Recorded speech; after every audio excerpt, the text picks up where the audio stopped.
हजे माँ बाभन सब आई गईले, चौका पुराई गईले हे। हजे माँ बाभन सब आई गईले, चौका पुराई गईले हे। तबो नाही अंगना सोहावन लागे, एक त बहिना बिनु हे।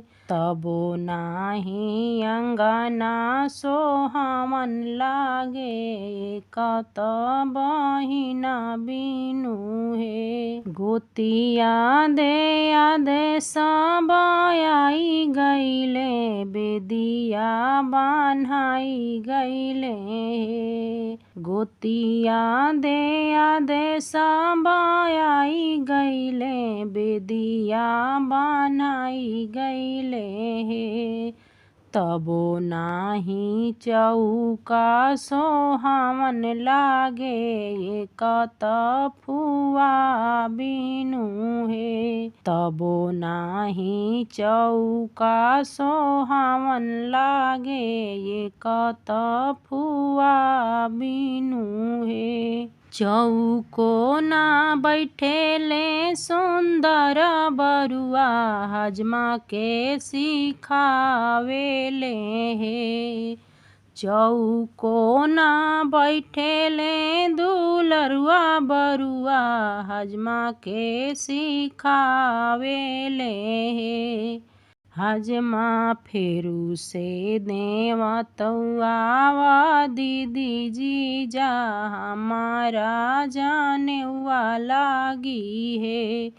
हजमा फेरू से नेवतुआ फुआ फूफा, हमारा जानेवा लागी है।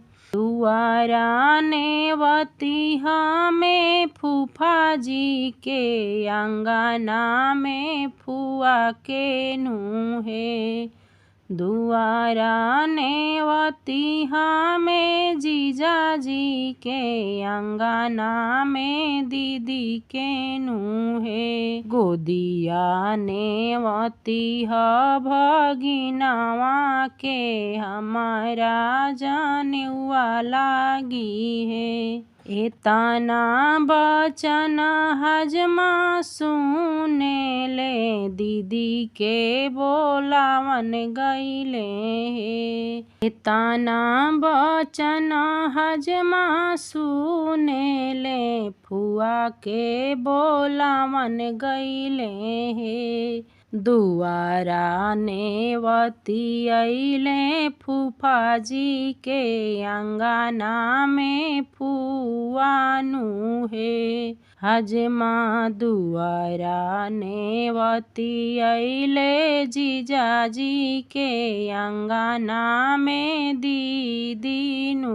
है। गोदिया नेवतले भगिनवा, त बाबू के जानेवा लागी है। घोड़ा चढ़ी आइले त जीजा जी, त कार चढ़ी दीदी आइली है। घोड़ा चढ़ी आइले त फूफा जी, त डोली चढ़ी फुआ आइली है। गोदिया में आइले भगिनवा, त बाबू के जानेवा देखे है। मुसुकत आइले त फूफा जी, त हुलसत दीदी आइली है। मुसकत आइला ना फूफा जी, त हुलसत फुआ आइली है। मुसकत आइले त जीजा जी, त हुलसत दीदी आइली है। कूदत फानत ए भगिनवा आइले, बाबू के जानेवा देखे है। कूदत फानत मोर भगिनवा आइले, बाबू के जानेवा देखे है। हे। दुआरा बैठेले फूफाजी त आंगना में दीदी बैठसे हे। दुआरा बैठले जीजाजी त आंगना में दीदी बैठसे हे। ओसरवा में खेलेला भगिनवा त बरुआ के जनेवा होला हे। अंगना में कूदेला भगिनवा त बरुआ के जनेवा होला हे। गह गह करेला दुआरवा त चम चम आंगनवा चमके हे।